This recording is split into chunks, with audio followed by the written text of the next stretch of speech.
Mengapa anak membuli? Kisah nyata di balik luka yang tak terlihat. Kita tahu, bullying itu salah. Tapi tahukah kamu bahwa pelaku bullying kadang sebenarnya sedang meminta tolong? Dan korban bullying mungkin terlihat tersenyum di luar, tapi di dalam sedang runtuh perlahan. Video ini akan membawa kamu menyelami sisi yang tak terlihat dari fenomena bullying.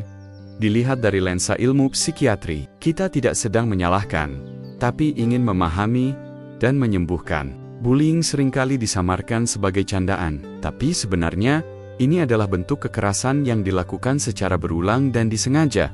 Ia bisa berupa fisik, verbal, sosial, bahkan digital, dan semuanya sama-sama menyakitkan serta meninggalkan luka mendalam. Tidak semua pembuli adalah anak nakal. Banyak dari mereka menyimpan luka emosi, trauma, atau tekanan yang belum pernah diceritakan. Perilaku agresif bisa menjadi mekanisme bertahan hidup, bentuk pertahanan diri dari rasa sakit yang tidak bisa mereka ungkapkan dengan kata-kata. Conduct disorder adalah gangguan perilaku serius di mana anak atau remaja sering melanggar aturan dan menyakiti orang lain tanpa rasa bersalah, tanpa intervensi. Gangguan ini dapat berkembang menjadi pola kepribadian yang merusak di masa dewasa. ADHD bukan hanya soal anak yang aktif. Ini tentang anak yang otaknya bekerja begitu cepat hingga sulit mengendalikan dorongan emosinya. Tanpa kontrol diri yang cukup, seorang anak bisa bereaksi dengan cara yang agresif, tanpa maksud menyakiti, tapi tetap berbahaya.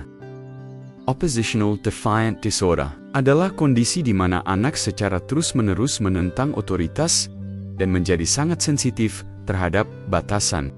Ini bukan sekadar pembangkangan, tapi sinyal bahwa anak mungkin merasa tidak aman, tidak didengar, atau pernah dikhianati oleh orang dewasa. Empati adalah kemampuan dasar manusia untuk merasa dan memahami penderitaan orang lain. Tapi pada beberapa anak, empati tidak berkembang dengan baik. Ketika empati hilang, menyakiti orang lain tidak lagi terasa salah. Dan inilah awal dari kebiasaan membuli. Moral disengagement adalah kondisi di mana seseorang berhenti merasa bersalah atas tindakan menyakitkan karena merasa tindakannya dibenarkan. Ini membuat pelaku tidak merasa perlu berubah, karena mereka yakin mereka tidak salah. Anak yang terus membuli tanpa pendampingan berisiko mengembangkan gangguan kepribadian antisosial. Saat dewasa, mereka akan terus menyakiti, memanipulasi, dan mengeksploitasi orang lain karena tidak pernah diajari batas dan rasa tanggung jawab.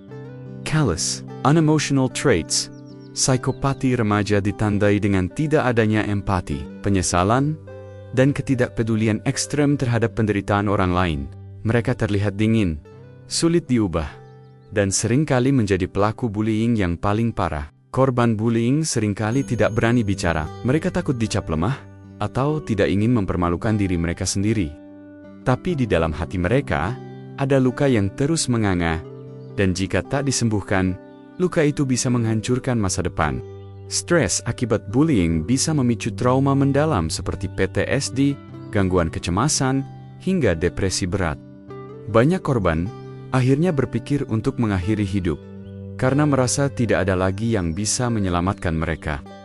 Bully victim adalah anak yang menjadi pelaku sekaligus korban bullying. Mereka menyakiti dan disakiti. Anak seperti ini berada dalam lingkaran kekerasan yang sangat menyakitkan dan seringkali menjadi yang paling rentan secara psikis.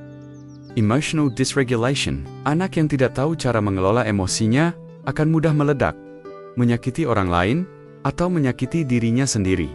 Kemampuan mengatur emosi adalah keterampilan hidup yang harus diajarkan, bukan diasumsikan.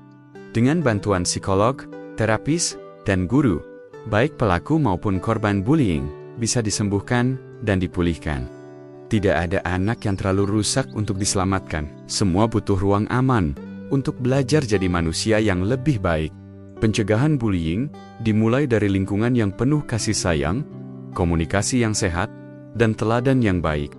Pembuli tidak selalu jahat, korban tidak selalu terlihat terluka, tapi keduanya sama-sama butuh kita dengar, kita pahami, dan kita bantu. Karena hanya dengan memahami, kita bisa menyelamatkan masa depan mereka.